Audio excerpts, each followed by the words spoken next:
Police department ఉందండి, వాళ్ళకి కర్తవ్యం అనేది వాళ్ళకి తెలుసు. ఇదే రజనీకాంత్ సినిమా వచ్చింది. పోలీస్ అనేవాడు ఆ రాజకీయాల వల్ల, ఆ రాజకీయ నాయకుల వల్ల, ఆ మంత్రుల వల్ల, ఆ ఎమ్మెల్యే వల్ల, ఆ ముఖ్యమంత్రి వల్ల డ్యూటీ చేయకూడదు. ఒక మనస్సాక్షి అంటూ ఉంటుంది. రజనీకాంత్ డైలాగ్, మనస్సాక్షి అంటూ ఉండాలి పోలీసుకి. నేనేం చేస్తున్నాను, ఈ డ్రెస్ ఎప్పుడు ఒంటి మీద పడిందో చావటానికి సిద్ధం, గుండాన్ని చంపడానికి సిద్ధం, టెర్రరిస్టును చంపడానికి సిద్ధం, వాడి చేతుల్లో చచ్చిపోవడానికి సిద్ధం అన్నప్పుడే ఆ పిస్టల్ ఆయన దగ్గర పెట్టుకొని, అతని పేరు వేసుకొని, బొమ్మ వేసుకొని, స్టార్ పెట్టుకొని పోలీస్ డిపార్ట్మెంట్కి వస్తాడు. అలాంటి వ్యక్తి పోసాని కృష్ణమురళి దొంగ అని మనస్సాక్షి అనుకుంటే కేసు పెట్టమండి. అంటే ఇంతకాలం మీరు రాజకీయ పార్టీలో ఉండి, రాజకీయ పార్టీగా కావచ్చు, మీకు ఏ దురుద్దేశం లేకపోవచ్చు, కానీ అనేక విమర్శలు చేశారు. అంటే మీ మీద వ్యక్తిగతంగా చేసిన వాళ్ళకి మీరు వ్యక్తిగతంగా విమర్శలు చేశారు, పార్టీ కోసం తీవ్రమైన విమర్శలు చేశారు మీరు ఉన్నది. అలాంటి వాళ్ళందరికీ ఇప్పుడు గాయపడిన వాళ్ళకి ఇప్పుడు మీరు పార్టీ నుంచి వెళ్ళిపోయిన తర్వాత వాళ్ళకి ఎలాంటి సమాధానం దొరుకుతుంది, మీరు ఏం సమాధానం చెప్తారు? ఒక మాట చెప్పానా, నేను ఎవరిని కూడా ఒక్క బూతు మాట ఎప్పుడు అన్నా. నన్ను ఎవరన్నారో నేను అనుకుంటానా, జేసీ కన్నీ వైసీ బన్నీ అంటే నేను మనిషినే కదా. మీరు అనుకుంటున్నారు, జర్నలిస్టులు కొంతమంది అడుగుతున్నారు క్వశ్చన్స్ రెడిక్యులస్గా ఉన్నాయి. అది ఎందుకంటే వాళ్ళని చేసి ఎవరు తిట్టారు? పెళ్ళాం బిడ్డలు తిట్టానా? అన్యాయం తిట్టానా? బూతులు తిట్టానా? నేను క్వశ్చన్ చేస్తే నా కుటుంబాన్ని అమ్మనా బూతులు తిట్టారు, వాళ్ళనే నేను మాట్లాడాను. నన్ను నా కుటుంబాన్ని ఎట్లా తిడితే నేను ఏడుస్తాను, నిన్ను అలాగే తిట్టా. నీకు తెలియాలరా నా కన్నీళ్ళు, నీకు తెలియాలి. అనవసరంగా ఎవరన్నా చంద్రబాబు గారిని నేను అరేవరే అన్నానా? అంతమంది రాజశేఖర రెడ్డి గారిని నేను అభినందించా, మంచి పని కానప్పుడు నేను విమర్శించా. తెలుసా మీకు? చూడండి, ఉంటుంది ఆంధ్రజ్యోతిలో ఉంటుంది పేపర్. మీరు ఫ్రీగా ఏదో ఇస్తారంటే ఫ్రీ కోసం రావట్లేదు సార్, రైతులు నాణ్యమైన విత్తనాల కోసం వస్తున్నారు sir, you should not forget sir అన్న. ఆయన ఏమన్నాడు తెలుసా? నవ్వాడు మహానుభావుడు. నీలాగా మాట్లాడలా. అప్పుడు తిట్టావా నువ్వా, ఇప్పుడు ఇట్టాపేంటి నువ్వా అన్నారా? చంద్రబాబు పొగిడా, అప్పుడు పొగిడావెందుకో, ఇప్పుడు ఎందుకు తిట్టడావెందుకో? ఇప్పుడేమన్నా బట్టలు రాస్తున్నారా మీరు? మంచివాడిని ఎప్పుడు మంచిగానే ప్రొజెక్ట్ చేశా. నేను ఓటర్నయ్యా. పోసాని కృష్ణమురళి ఎవరు? ఎవడో విదేశం నుంచి వచ్చాడు అనుకున్నావా? అశనా గారు ఎలాగా బంగ్లా ప్రధాని పారిపోయి ఇండియాకి వచ్చినట్టు నేను ఎక్కడి నుంచి వచ్చాను అనుకున్నావా? ఈ దేశంలో పుట్టి పెరిగా, ఈ దేశంలో నాకు ఓటు ఉంది, ఈ దేశానికి నేను పౌరుణ్ణి. నేను క్వశ్చన్ చేయకూడదా? అదే అంటున్నాను. ప్రజలందరినీ కొడుతున్నారు, ఈ ప్రజలందరూ వీళ్ళనే ముఖ్యమంత్రులు చేస్తారు, వీళ్ళనే మంత్రులు చేస్తారు. వాళ్ళ చేతుల్లోనే ప్రజలు తన్నులు తింటున్నారు, వాళ్ళ చేతుల్లోనే వీళ్ళు హింసించబడుతున్నారు, జైలుకి వెళ్ళబడుతున్నారు. ఒరే నువ్వు బాగుంటావని చెప్పి నీకు ఓట్లేసాను కదరా, ఇప్పుడు నీకు ఓటే లేదు, వేరే వాడికి వేసానని చెప్పి నన్ను కొట్టి జైల్లో పెడుతున్నావా అని ఏడుస్తున్నారా? The crying like anything. నాకదే గతి పట్టనివ్వండి.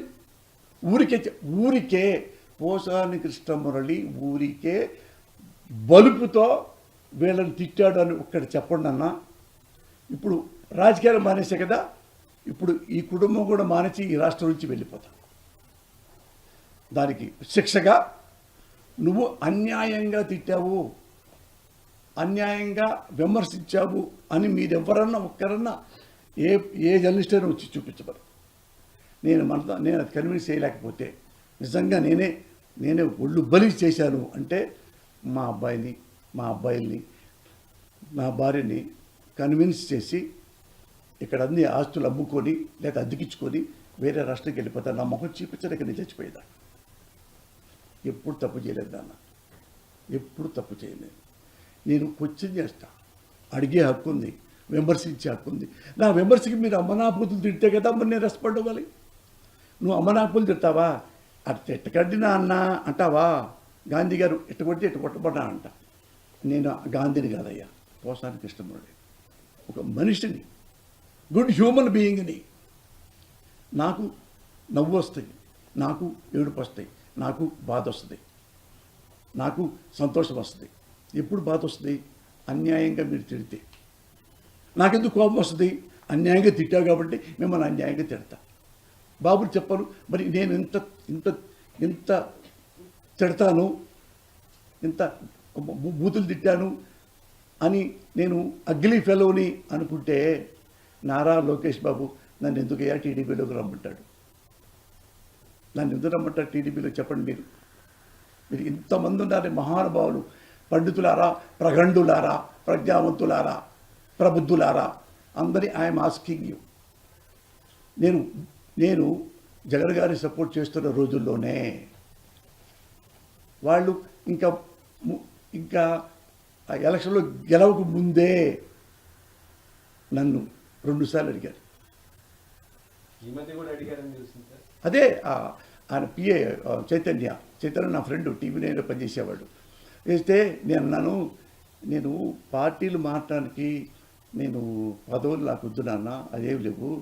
నేను ఉన్నంతలో ఎవరు ఉన్నాళ్ళ బెస్ట్ ఎవరు వాళ్ళకే నేను సపోర్ట్ చేశాను. ఇప్పుడు పార్టీలకు వచ్చి ఇవి నాకు అంత క్రెడిబిలిటీ ఇంతే ఉంది, నా క్రెడిబిలిటీ. నేను మీతో రాలేదు. లోకేష్ బాబు నేను వస్తాను బాబు, నాకు ఇవి కావాలంటే ఇవ్వడా? ఎందుకు నన్ను ఇష్టపడ్డాడు?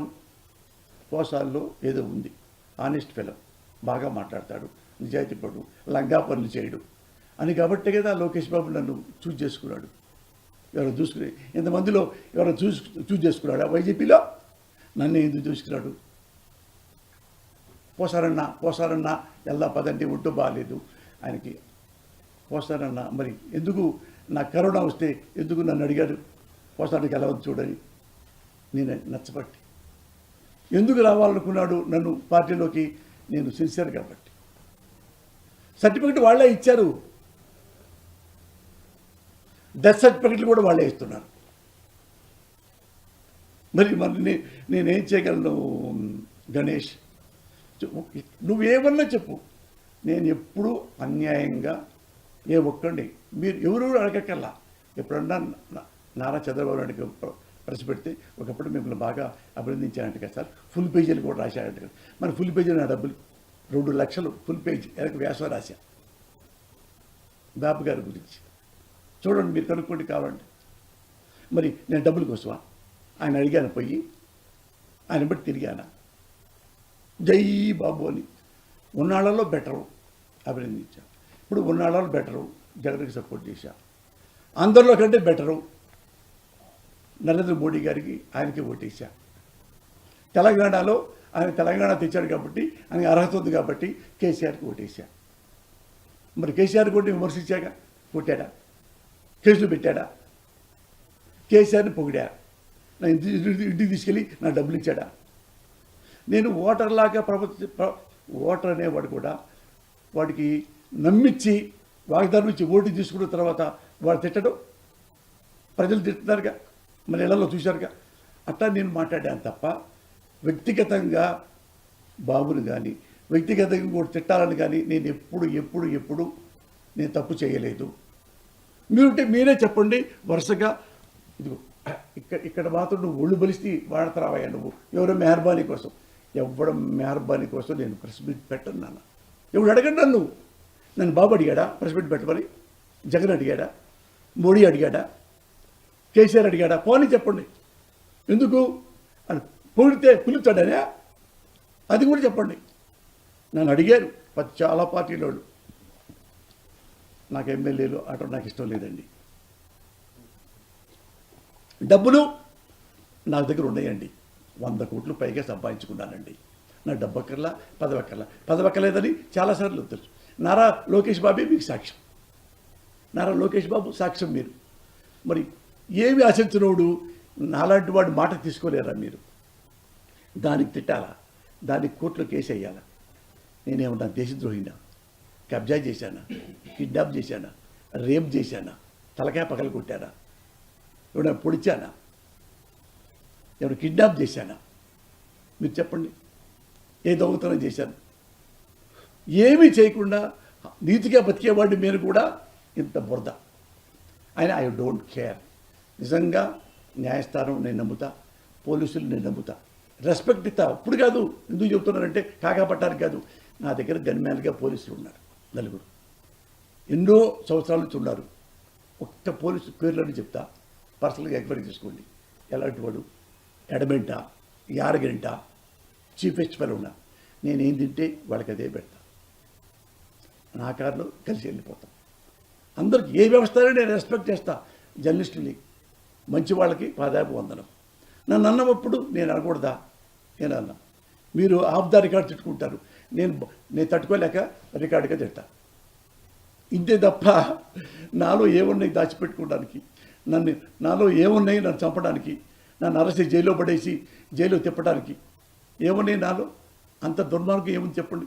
ఏ న్యాయమూర్తిని అడగండి, ఏ న్యాయవాదులను అడగండి, ఏ పోలీసులు అడగండి, డీజీపీని అడగండి, ఎంక్వైరీ చేయమనండి. ఎన్ని తప్పులు చేశాను చెప్పండి? ఏ తప్పు చేయలేదు ఇంతవరకు నా జీవితంలో మోసం, దగ అలాంటి ఏమీ లేదు. మీ ప్రజలందరికీ చెప్తున్నా. కానీ చెప్పండి, రాజకీయాలు గుడ్ బై చెప్పిన పోసాని లైఫ్ ఎలా చూడబోతున్నాం? నేను ఏ లైఫ్ కోసం ఎదురు చూడలా, నా కుటుంబం కోసమే కేవలం చూసుకోండి. నా కుటుంబం, నా వృత్తి, ఇది తప్ప నేను ఇంకేమో చూడరు మీరు. నాకు దేవుడు అంటే ఇష్టం, నా భార్యకి దేవుడు అంటే ఇష్టం. ఇండియా మొత్తం తిరిగి దేవుళ్ళు దేవాలయాలు నేను బాగా వెళ్తా, నమ్ముతా దేవుణ్ణి. ఈ మంత్రాలు జాతకాలు నేను నమ్మను, కానీ ఇవన్నీ నమ్మను. జాతకాలు అసలు నమ్మను. ఎందుకంటే ఈ లోకంలో దేవుడు ఉన్నాడు. దేవుడు ఉన్నప్పుడు ప్రతిరోజు మంచి రోజే, దేవుడు లేనప్పుడు మంచి రోజు కాకుండా పోద్ది. అది నమ్మినవాడు నేను, మా ఆవిడ నేను అదే అనుకుంటాం. మేము మా అబ్బాయి పెళ్లి సంబంధం వస్తే జాతకాలు కలవలేదంటండి. అమ్మ కడుపు కాల జాతకం కలిసిదేంటరా? మా అబ్బాయి మంచి చూడా కాదా అడగంటారా? మా అబ్బాయి తాగుతాడు, మా అబ్బాయి తిరుగుతాడు అనే జాతకాలు కలిగితే నాశనం అయిపోతుంది పెళ్లి కూతురు. నేను నమ్మనవి, ఈ జాతకాలు నమ్మను. ఏదైతే ఈ కేసులు ఉన్నాయో అవి కూడా నేను నమ్మను. సినిమాల పరిస్థితి ఏంటి సార్?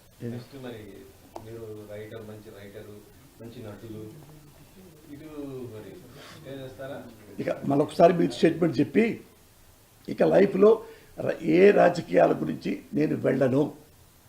ఈ రోజు నుంచి ఇది ఉంది. నాకు యాక్చువల్గా నాకు 2 గంటలు 3 గంటలకు కూడా మంచి డబ్బులు ఇస్తారు వెళ్తే.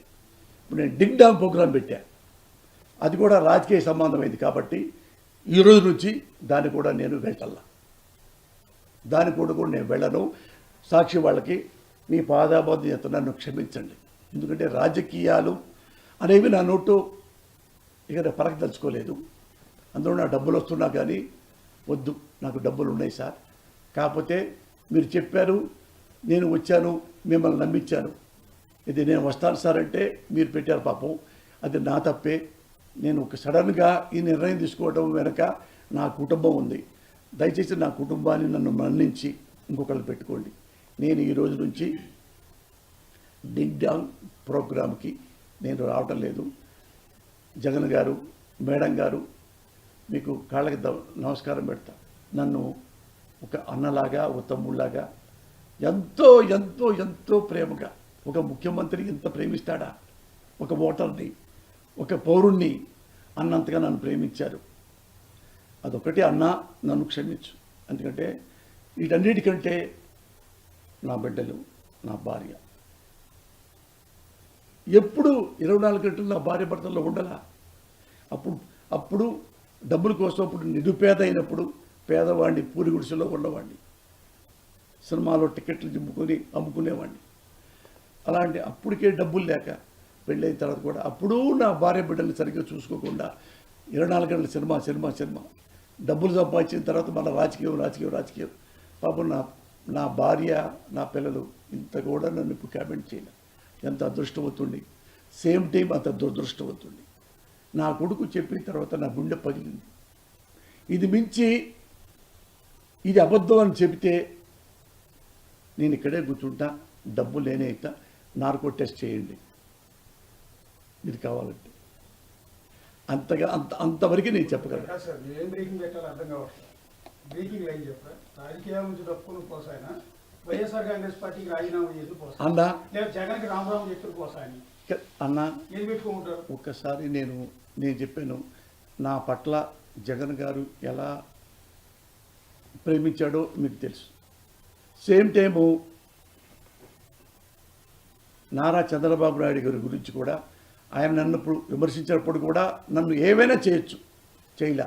గుర్తుందా ఒకసారి చెప్పా, మొన్న ఈ మధ్య ట్యాక్స్ చెప్పా నారాలో. ఎందుకంటే ఎవరు అన్యాయంగా లోకేష్ బాబుని ఇంకో దాన్ని కోరి విమర్శించారని చెప్పేసి ఎవరినో వాళ్ళని చంపాలని నువ్వు అంటే అది తెలిసి చంద్రబాబు నాయుడు తప్ప, వద్దు అట్లాంటి పిచ్చి పనులు చేయకండి అన్నాడు. అది కూడా చెప్పాను నేను లైవ్లో చెప్పి, చంద్రబాబు నాయుడు గారు చాలా థ్యాంక్స్ అండి, మీ రాజకీయ పరిణితికి హ్యాట్స్ ఆఫ్ అని కూడా చెప్పా.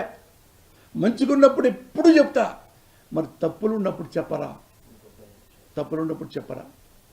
నేను మావిడ కూడా అంట, మావిడ కూర బాగా వండినప్పుడు సూపర్గా ఉండేవు లత అంట, అందులో రాళ్ళు వచ్చి ఉప్పు ఎక్కువైందనుకో, ఏంటమ్మా ఉప్పు ఎక్కువ వేసేది చండాలంగా అన్న తింటారు కదా, మనం బతికామంట. ఆ పొగిడినప్పుడు మా ఆవిడ తీసుకుంది, నా కోపం వచ్చినప్పుడు తీసుకోదా, మీరు అలాగే తీసుకోండి sir. Thank you very much. Above all sir, నేను ఎక్కువగా మిస్ అయిపోతున్నానంటే మీడియానే. మీడియా మీరు నాకు 87వ సంవత్సరం నుంచి, నేను చిన్నప్పుడు ఒక బాయ్గా ఉన్నప్పుడు మద్రాసులో, అప్పుడు కూడా మీలాంటి జర్నలిస్టులు సినిమా వాళ్ళు అదే కుర్రోడు బాగా చదువుకున్నాడు పాపం, ఇప్పుడు డాక్టరేట్ చేస్తున్నారంట, బాయ్ లాగా ఉండి అని నాకు 1/2 పేజీ 1/4 పేజీ రాసేవాళ్ళు. పెద్ద పెద్ద రైటర్లు కూడా రాయలా.